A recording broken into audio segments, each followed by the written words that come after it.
song this morning is going to be number two. Number two, Alleluia, praise Jehovah. Number two.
Morning.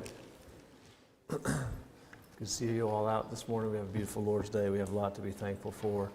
Thank you all for coming to class. Your participation is appreciated in advance. And we are studying parables in the book of Luke. This will be our third lesson. Next week will be our fourth and final with me and you all working together. First lesson was the Good Samaritan. What was the lesson that we learned from the parable of the Good Samaritan?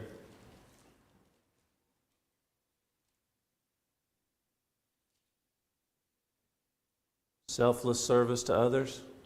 Be a good lesson we can learn from that. All right, what was the lesson we learned last week from the friend at midnight?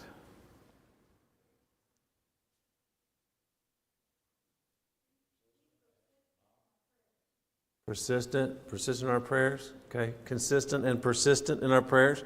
Very good. So that was from Luke 10 and Luke 11. Now we're transferring over to Luke chapter 12. And Luke is just chopped full of important lessons for us. Verse 2 of chapter 12 says, "There is nothing covered that shall not be revealed, neither hid that shall not be known." Verse 3, "Therefore whatsoever ye have spoken in darkness shall be heard in light, and that which ye have spoken in the ear in closets shall be proclaimed upon the housetops." So talking about private things will be made known. That's good advice. Secret things won't stay secret. Verse 4, "And I say unto you, my friends, be not afraid of them that kill the body, and after that have no more that they can do. But I will forewarn you whom ye shall fear. Fear him which, after he hath killed, hath power to cast into hell. Yea, I say unto you, fear him." So here a context between someone that can kill the physical body, which is much more severe for someone that can kill our spiritual soul and damn us to eternity and punishment. And this context of physical versus spiritual. Verse 6, he talks about, "Are not 5 sparrows sold for 2 farthings, and not one of them is forgotten before God? But even the very hairs on your head are all numbered. Fear not, therefore, ye are of more value than many sparrows.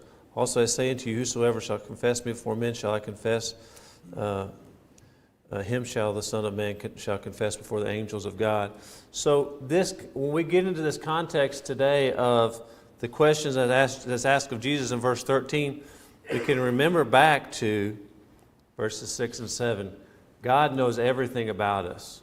So as we think about the context of physical and material blessings and those things, we can remember verses 6 and 7.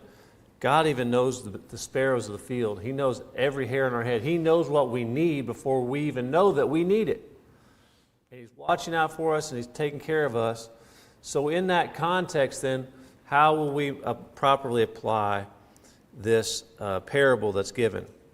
So in verse 11, if we jump to there and start, or verse 13, as we start our text this morning, Luke chapter 12 and verse 13.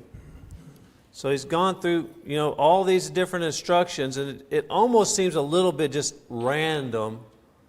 Someone just walks up and interrupts him and asks a question that only mattered to him. Kind of selfish, maybe he took the sinner, whoever this question was. And the one of the company said to him, "Master, speak to my brother that he divide the inheritance with me." So what was this request? To me, seemingly a little bit out of the blue. Somebody just interrupted Jesus and say, "Hey, Jesus, I need you to talk to my brother." Why did he want Jesus to talk to his brother?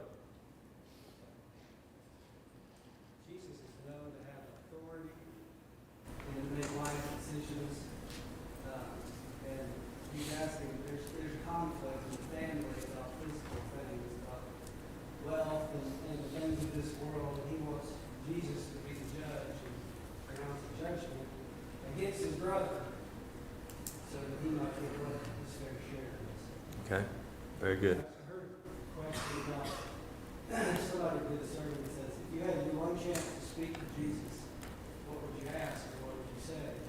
This man had a chance to talked to a great teacher, and the one thing that he asked was for his physical wealth to be enhanced, or for that to be his main concern.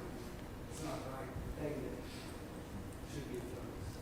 Exactly. He had a chance to talk to us. Exactly. Good point, James.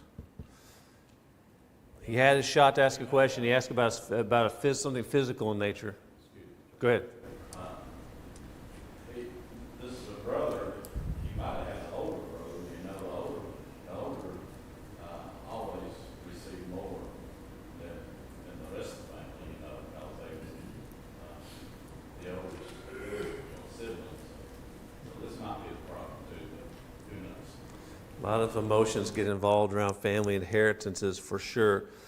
And he asked, did Jesus become involved in the dispute? What do you think? He says, I'm not a small claims court, I've got other more pressing matters to deal with. Right. Yeah, verse 14 says, and he said unto him, man, who made me a judge or divider over you? So it was clear that Jesus, to me, didn't want to be pulled into that context, but then he went on to tell the parable of the rich fool. Do you think those two are related? Absolutely. So he didn't want to get into the immediate context of, well, what percentage of the inheritance did you get divided to you? Who was it divided against? He didn't go there. But he immediately transitioned into this parable of the rich fool, which I think tells him his priorities, his focus were probably wrong. The question we need to ask ourselves this morning as we study this parable here in just a moment is, do we qualify, or do we fall guilty, or does this apply to us today in our lives? The man that we're going to read about here in just a moment was physically blessed with a lot of blessings. He had done well. He had accumulated wealth. And does that apply to us? And I think a lot of times we think that we are not wealthy because we look at people like Jeff Bezos or Elon Musk and we think those people are loaded. I wrote down some statistics when I was studying for this lesson in 2022, so these are about 3-year-old statistics. The median income in the United States was $71,000. If you make $71,000 a year in your household, you are in the top 4% of the richest people in the world. All right? The median global income is a small $2,800 a year is the global median income. And if as an individual, so that first statement was filing your taxes jointly, Nancy. This now, if you're filing singly or a single income, if you're an individual and you make more than $60,000 a year, you're in the top 1% of the entire world in income. If you make $60,000 a year, you're in the top 1%. Imagine there's a lot of you in this room today who are in the top 1% of the world's wealthy. So we are rich. So we need to take... So this fellow that in this parable is being described is rich, and there are warnings and lessons to be learned from how he lived and how he did. And those lessons are directly applicable to us today because we have the risk to be the exact same way that he is, because we also are rich. So let's take careful consideration to this parable today and what we can learn from it. Let's go ahead then and read the parable. It's pretty short. We'll start there in verse 15 and we'll end in verse 21. Then we'll spend the rest of our time trying to break it down and talk about it. Verse 15 of Luke chapter 12. And he said to them, take heed and beware of covetousness, for a man's life consisteth not in the abundance of the things which he possesseth. And he spake a parable unto them, saying, the ground of a certain rich man brought forth plentifully, and he thought within himself, saying, what shall I do? Because I have no room where to bestow my fruits. And he said, this will I do, I will pull down my barns, and build greater. And there will I bestow all my fruits and my goods. And I will say to my soul, Soul, thou hast much goods laid up for many years. Take thine ease, eat, drink, and be merry. But God said unto him, Thou fool, this night thy soul shall be required of thee. Then whose shall those things be which thou hast provided? So is he that layeth up treasure for himself and is not rich towards God. All right? So, verse 15 there, he said, Beware of covetousness. And I think that's obviously the warning of this parable. How would you define covetousness? Desiring things more than you have desire for God.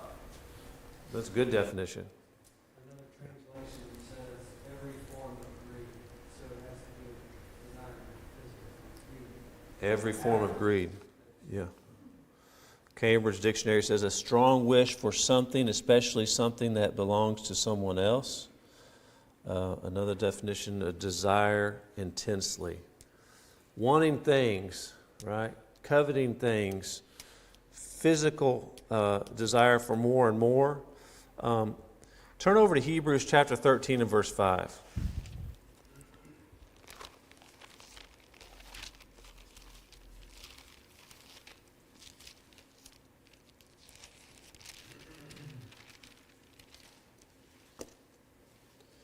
Somebody read Hebrews 13:5 to us. You say 13:5. Yes, sir. Let your conversation be without covetousness, and be content with such things as you have. For he has said, I will never leave thee, nor forsake thee. Okay, so how does this verse tell us we're supposed to be? Okay, we're supposed to be content. And we are then asking, we're learning if this rich fool was content or not. We don't think he was. And then we need to apply to ourselves, are we as content as we should be? Why do you think covetousness is condemned? Clearly it is. Why is covetousness condemned? I'd say probably because it'll take your heart away from the Lord. That's what I Okay. Okay. Never happy, you're always wanting more. Yeah. Never happy. Deuteronomy chapter 8 was a warning to them that he was fixing to take them into the land, the plentiful land, and take care of the sheep and remember God. He just wants them. Your lives are going to be enriched and full, but the warning is that you're going to forget God. And then the end of the chapter it talks about how when you're comfortable, you'll forget God and go to worship other idols, which that whole chapter just wants them about being wealthy and rich. And we just said we are rich, and then we just said Deuteronomy and other verses say that it can pull us from God, it can change our focus from God, it can cause us to not be happy. When we are coveting, we're wanting more, we're focusing on that wanting more, we're not really thinking about the blessings that we already have oftentimes, are we? We're thinking about what we don't have instead of what we do have. And Christ and God's blessed us with everything that we need and abundantly. And our focus is then shifted from that positive gratefulness to this negative covetousness. Josh? Yeah, Kristen pointed out to me in 1 Timothy 6, 7, and 8, Paul wrote to Timothy about how we brought nothing into the world and we can carry nothing out. And so having food and clothing, we need to be content. So I think that's the main thing. We get too caught up on all the stuff that we could get. And there's a lot of nice stuff out there, but at the end of the day, we're not going to take any of it with us. So that's the main reason why we don't covet. It's not wrong to have nice stuff, but it can become the focus, can it? Yeah, exactly right. James? I think you can see a distinction in this man, when he's accounting for all the things he has and the sort of things that he's becoming. There's not God in the picture at all. But you go back to Job. Job was a rich man, probably richer than this guy was, and terrible, thousands times richer probably. But anything that he did, even things that his children would be, he considered God in that equation. He could offer sacrifices just for them, just in case something went wrong with them. So he was an exception generally, and that's why we were warned about it. But this man had nothing to do with God. And Job was, when we say blameless and upright, more than any other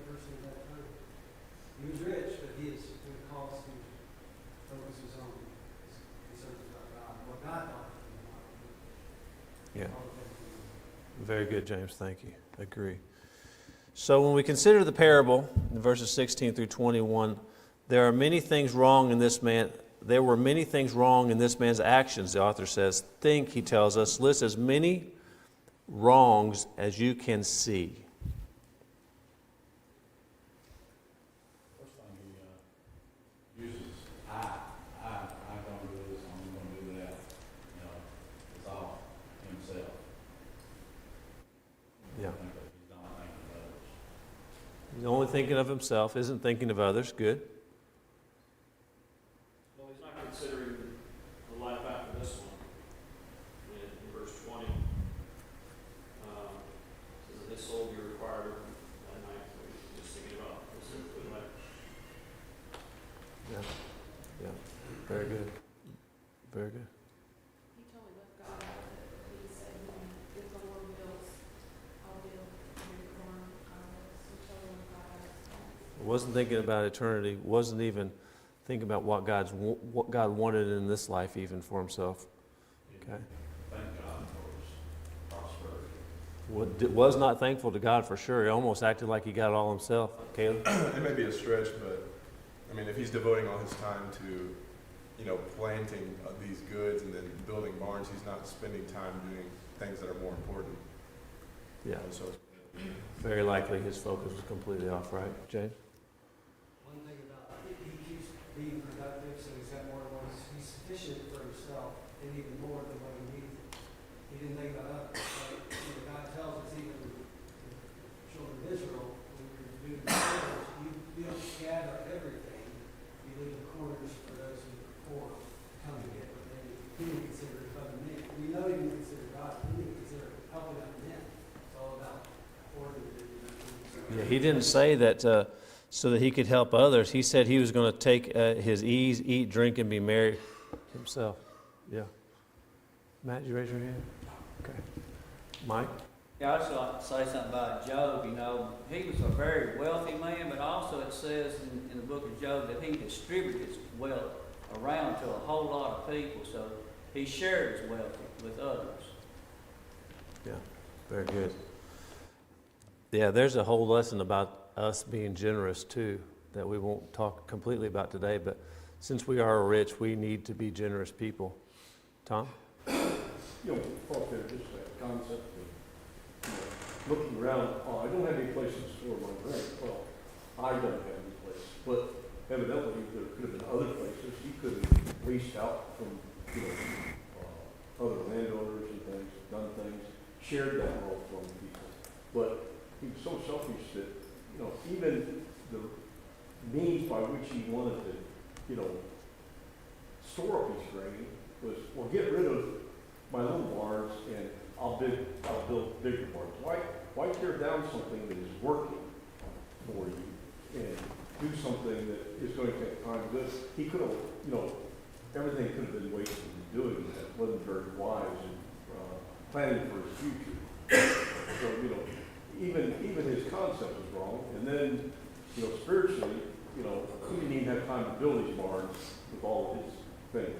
So all his wealth and everything went to somebody else anyway, or it was all going to be wasted and not benefit anyone. Yeah. Good points.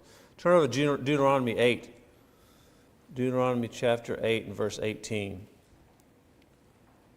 But thou shalt remember the Lord thy God, for it is he that giveth thee power to get wealth, that he may establish his covenant, which he sware unto thy fathers, and it is this day, as it is this day. So the power to obtain blessings and wealth and things comes from God, and we need to remember him when we think about the things that we've been blessed with. Without him, we would not have anything, and clearly this farmer did not consider things that way. Yes. In that same vein, Ecclesiastes 2:24, I think it kind of speaks to, there's nothing wrong with eating and drinking and being happy with people, but it's where that comes from. Nothing is better for a man than he should eat and drink, and his soul should enjoy good in his labor. This also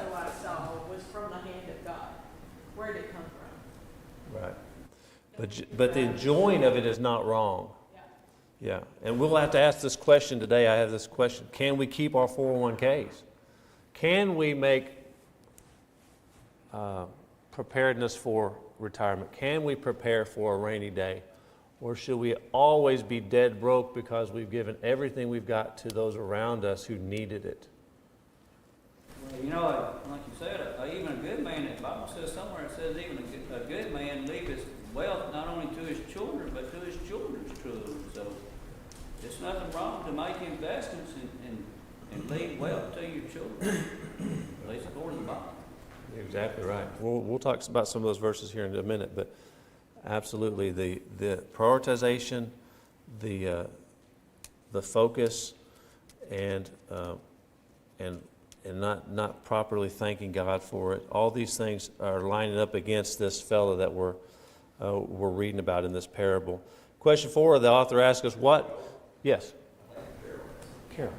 One other thing I observed about this man was that he was arrogant enough to think he had a long life because he had reigned for many years. Yeah. He thought he was nowhere near the end of his life. And there's just no guarantees, are there? Just a couple weeks ago, a fellow's son died at work. His son-in-law died of a motorcycle wreck. In the prime of his life, just instantly killed. And that could go for any of us today. On the way home, we could be run over by, another car and instantly killed. We have no guarantees, so we need to be, very good point, Carol. Mike? I want to read something right here, Joe, that I think ties into this parable that we're studying, because this is really important stuff. It says here in Psalm 49, it says, "Be not thou afraid when one is made rich, when the glory of his house is increased. For when he dies, he shall carry nothing away, his glory shall not descend after him. Though while he lived, he blessed his soul. And men will praise thee when thou doest well to thyself. He shall go to the generation of his fathers, they shall never see light. Man that is in honor and understands not is like the beast that perished." So in this world here, there's a lot of people living some really fine lives, and they're getting praised and honored and everything else. But when they take that last breath, it ends right then and there. Very good point. Very good point. Tom, and then Brian. Verse, God said to him, "You fool, this night your soul required of you." It's God who's going through it, and we see other places where it talks about, it tells us not to call any person a fool, but here God is addressing him as a fool. And we go back to the Proverbs and we see that, fool says that his heart was no God. So here's God calling a fool, sort of pointing out that this man didn't believe in God. He didn't put his trust in God. He didn't have anything there. And there's no indication that he did anything according to Jewish custom, leaving a good portion of in the field so the poor would have. But even Boaz, told his thing, leave extra in the field for Ruth and her mother-in-law, to make provisions for those there. He didn't even, he could have done that. He said, well, I don't have to gather it all. I gather what I need and maybe a little more, but I'll leave a lot more for the people, the poor to gather. And then the concept, well, yeah, I've got more. What am I going to return to God? Under the Jewish obligation, he was supposed to return a tenth. We don't even see that provision really. It wouldn't be hard to imagine this fellow would be trying to skimp on both of those regards, isn't it? Yeah. Brian? I think the culmination of the scriptures that we're all looking at right now are really about where is our heart with these things. Money is a tool, just like anything else. And if we're waiting for the next rung on the ladder or the next stage in life where we've maybe arrived in our mind, then we're looking at it wrong. We can help people, which I think is where us as Christians, kind of the rubber meets the road with these things. What can we do to help each other, help others, ultimately to get to heaven? And if we're waiting for that next thing, we're putting off the potential good and service to God that can be done.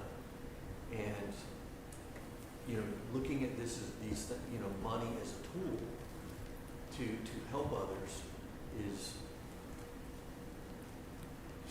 kind of makes life in some ways more enjoyable, if that's our attitude. But if it's all about me and myself, I don't know, that's pretty boring. Yeah, very good points. Absolutely. So I think we've talked about question 4, then the primary point Jesus is making, covetousness, materialism, where our focus should be, and that our focus should be spiritual. Turn over to Matthew chapter 6. Somebody read 19 through 21 in Matthew chapter 6. Here clearly warning us about materialism. Matthew chapter 6, 19 through 21.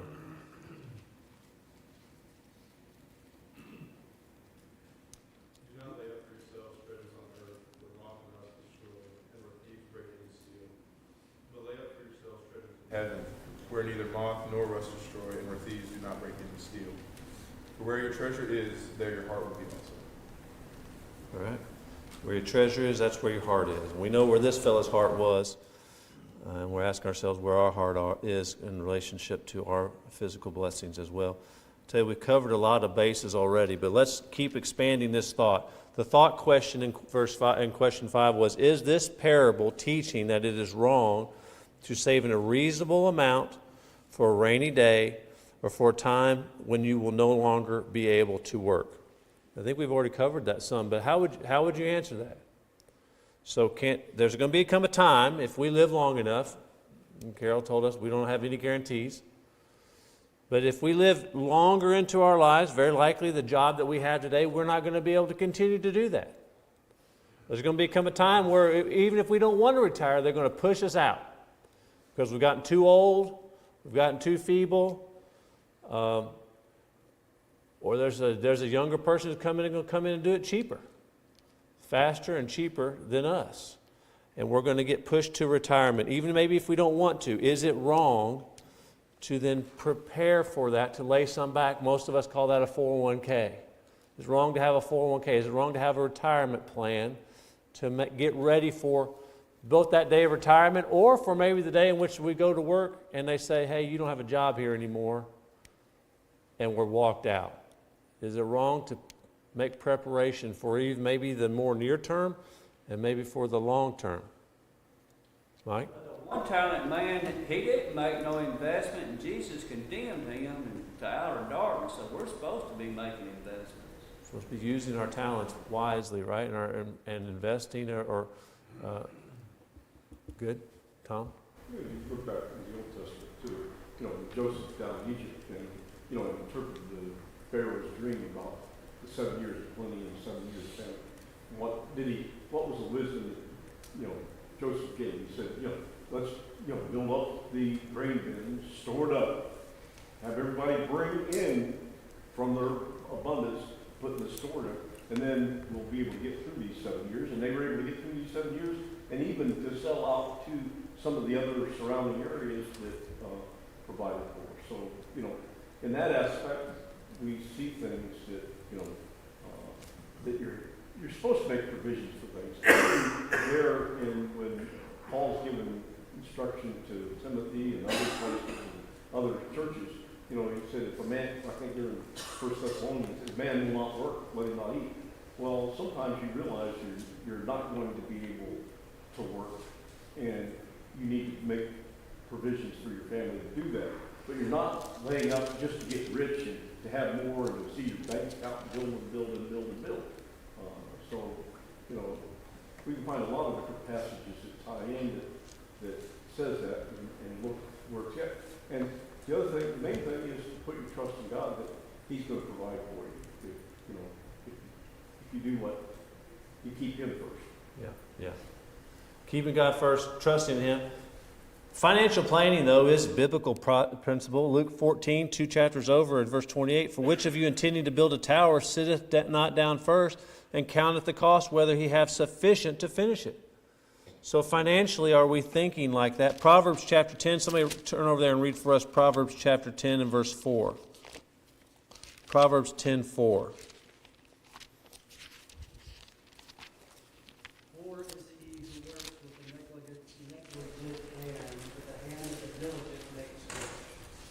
Okay? How would you interpret that? Yeah, we're supposed to be hard workers. We're supposed to be working to get ahead to some degree. Someone look at Psalms chapter 37 and verse 21. Psalms chapter 37 and verse 21.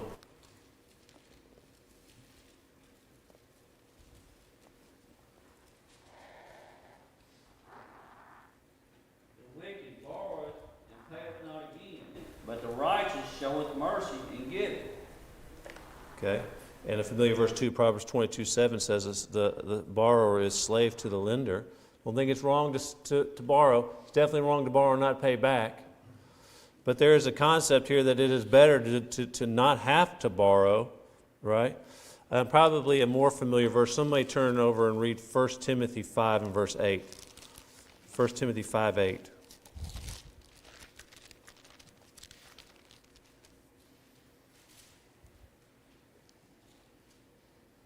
But if anyone does not provide for his own, and especially for those of his household, he has denied the faith and is worse than an unbeliever. Okay. So probably how we would define providing for our own could vary, right? And from different culture to different culture, what that might look like. But definitely we are supposed to be providing for our families. Definitely I think there's reason for us to plan financially, to be good stewards to what we've been blessed with, to not waste everything that we've been given. Go ahead, James. I think it's reasonable that we said we can, I think, prepare, right? I mean, we're supposed to be prepared, but all it is, if there's a need that's present, I don't think that gives us the right to prepare for the future, like if we see a brother or sister in need. I think that overwhelms the need for, preparing for a rainy day. We don't know if that day's going to happen, right? But if there's a present need, I say, well, I've got the money, I got to save for my rainy day versus see a immediate need of a brother. I don't think that we can delay that for our own person. So you've been trying to save because you knew the clutch in your truck was going to go out and it's going to cost you about $300. You think you might have another month or so, but you've been saving some money. But then your brother Kyle comes up to you and says, I don't have any bread.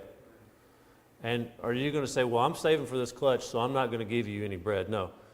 Our brother would take priority over that. God's command, his instruction spiritually always overwhelms that physical need. Because then we're supposed to rely on God to provide us what we need, maybe not what we want, for physical needs. That's later on to try after this in the chapter that we're in. Don't worry about, don't get anxiety about the things that you need, because God's going to help us provide for it. But if we can be spiritually minded and saved, but we have to put first. Very good. Did I see another hand? All right, turn over to Proverbs chapter 3. I'll ask you a second thought question then. Proverbs chapter 3. Does this contradict this parable that we've just read? Look at Proverbs chapter 3, verses 9 and 10. Honor the Lord with thy substance and with thy first fruits of all thine increase. So shall thy barns be filled with plenty, and thy presses shall burst with the new wine.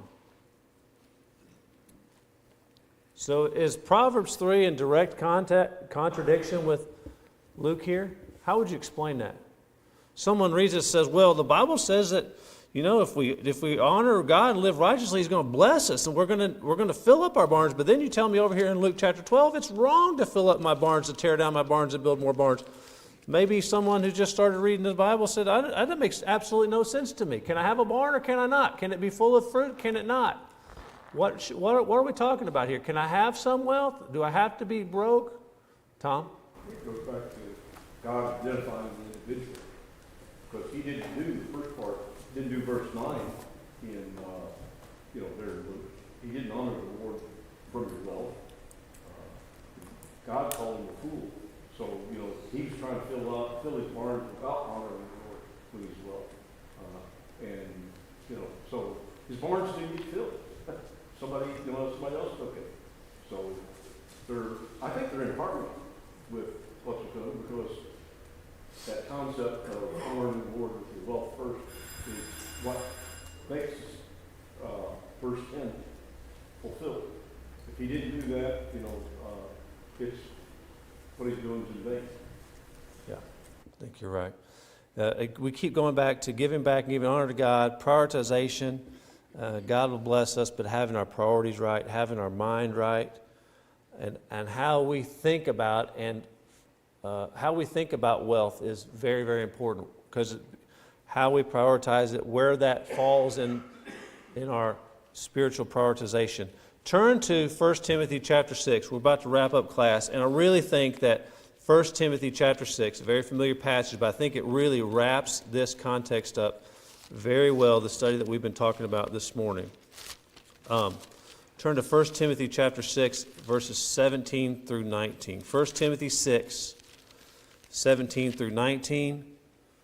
Charge them that are rich in this world, that they be not high-minded, nor trust in uncertain riches, but in the living God, who giveth us richly all things to enjoy, that they do good, and that they be rich in good works, ready to distribute, willing to communicate, laying up in store for themselves a good foundation against the time to come, that they may lay hold on eternal life. So,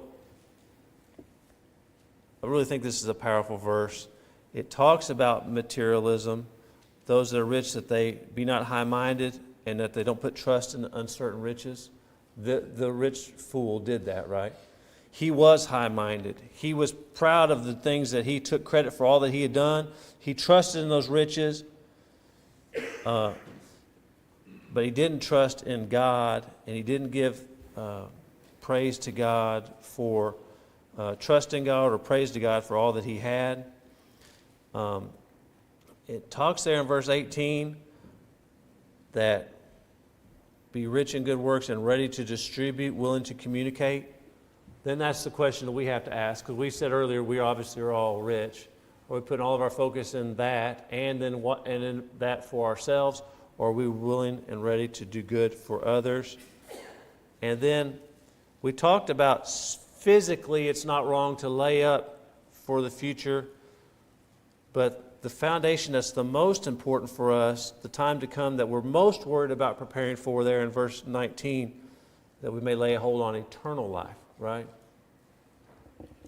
So a lot to think about. And then the author asks us in verse 21 of our text, the final question is, Jesus speaks about being rich towards God. How do we become rich towards God? We live in a society that's full of people who want to be rich. Very good, very good. Obeying Him, doing His will, focusing on Him and what He wants for us, focusing on spiritual things. So as we close up class in this morning, can you keep your 401k? Brian, do we have to go cash out the 401k tomorrow? No, we don't have to cash out the 401k, but we have got to make sure that our mind is wrapped around our wealth correctly. Because as we've talked about all through class this morning for almost 40 minutes, if our mind isn't right on money, then it's on the money and not on God, right? Our mind has got to be on God, and if we're distracted with making money, then it's pulling us off of our core objective, right? We all have to have some money or we're not going to eat. We've all got to make some money or we're not going to be able to provide for our families, which God says is a sin. We have to provide, we have to earn money, we have to be busy working. God wants us working, but it has to be in the right context. So what God has blessed us with, we have to put correctly compartmentalized in our mind. It is a blessing, it is amazing, it feeds us, it puts a roof over our heads. God has blessed us with those things. The money we have in our pocket is a blessing, but that blessing becomes something other than that when it becomes our priority and our focus and it distracts us from God. And that's easier said than done, right? It's easy to say, my focus is God and I will not be distracted by money. It is very easy to say, it is very hard to do. And it's very hard for us to do because we live in the richest society in the history of mankind. So a very applicable lesson to us today that we need to work to make sure that we're applying properly the lesson of the parable of the rich fool. Gordon? You know, rich young ruler came to Jesus and says, "What do I do to inherit eternal life?" He said, "You need to obey all the commandments." Jesus told him to go sell all he had and give it to the poor.